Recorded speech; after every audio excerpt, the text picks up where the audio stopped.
क्योंकि यदि हम अलग से जाट आंदोलन चलाएंगे तो किसान आंदोलन पर इसका बुरा प्रभाव पड़ेगा और ये कमज़ोर होगा और इसका सीधा सीधा फ़ायदा सरकार को मिलेगा। कि जब तक किसान आंदोलन सफल नहीं होता तब तक दूसरे आंदोलन की हम सोच भी नहीं सकते। हो सकता है कोई किसान संगठन ऐसा भी हो जो सरकार से कोई अपनी मदद चाहता हो या अपने काम निकलवाने के लिए सरकार की बात करता हो।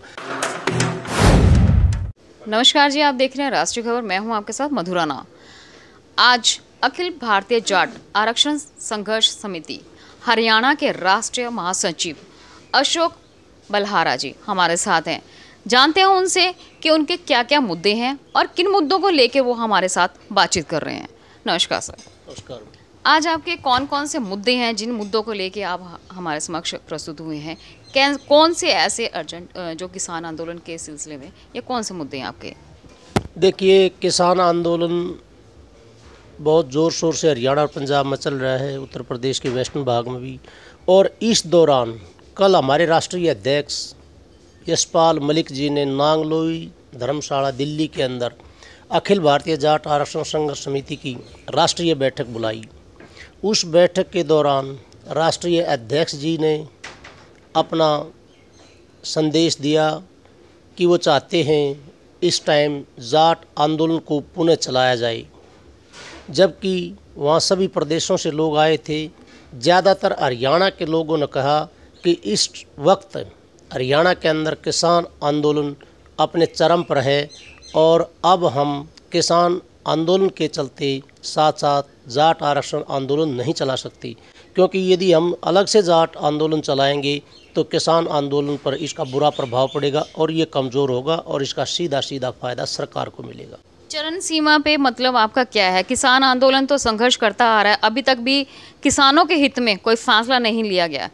देखिए, फैसला तो सरकार ने लेना है। सरकार आज भी कोई सुनवाई नहीं कर रही है। आपने कहा चरम सीमा पे। नहीं, चरम सीमा पर तो पिछले 10 महीने से किसान तो बैठा ही है। उसका तो आंदोलन से हर रोज़ हिस्सेदारी उसकी तो बढ़ ही रही है, उसमें तो कमी नहीं आई। सरकार 22 जनवरी के बाद कोई वार्ता नहीं की है और किसान उसमें लगातार लगे हुए हैं। और इसीलिए हमने अपने राष्ट्रीय अध्यक्ष जी से कहा कि आप इस टाइम इस प्रकार के मुद्दे मत रखिए जिससे किसान आंदोलन को नुकसान हो।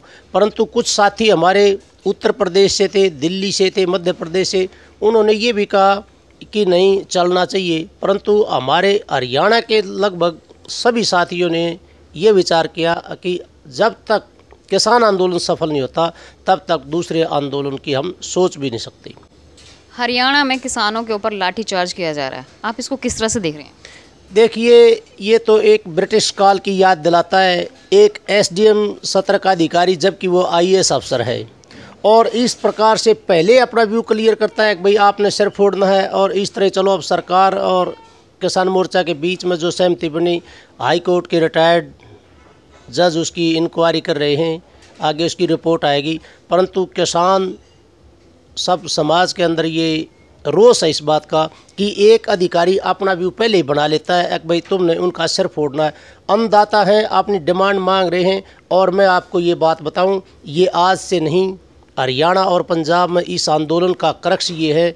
1939 में रहबर आज़म दीनबंधु सर छोटू राम ने लाहौर असेंबली में एमएसपी को लागू करवाया था और इसीलिए आज ये हरियाणा और पंजाब में बहुत ज़ोर शोर से चला हुआ है और ये लोग अपने मिशन में कामयाब होंगे। सरकार बोल रही है किसानों के फेवर में फैसला है, कई किसान इसको फेवर भी कर चुके हैं और बोल चुके हैं कि ये सही है कानून।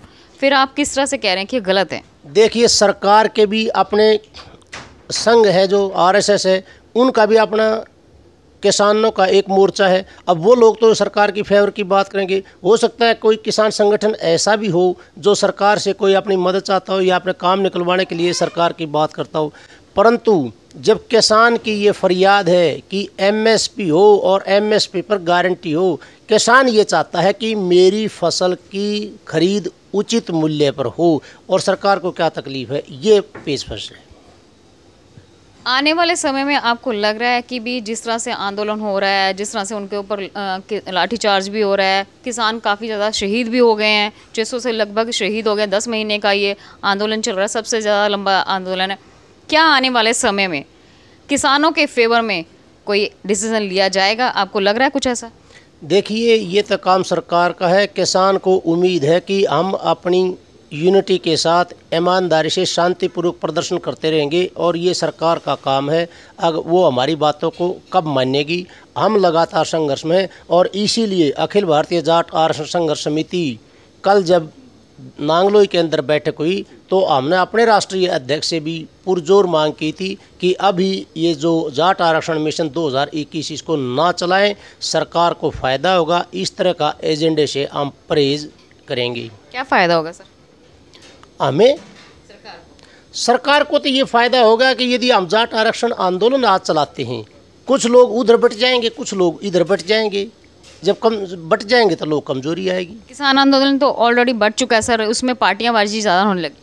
देखिए, किसान आंदोलन कहीं नहीं बटा हुआ। राजनीतिक पार्टियां अपने अपने एजेंडे सेट करती हैं, उन्होंने चुनाव लड़ने होते हैं। आम किसान गांव से जाता है, बॉर्डर पर बैठता है, अपनी ड्यूटियां लगी हुई हैं।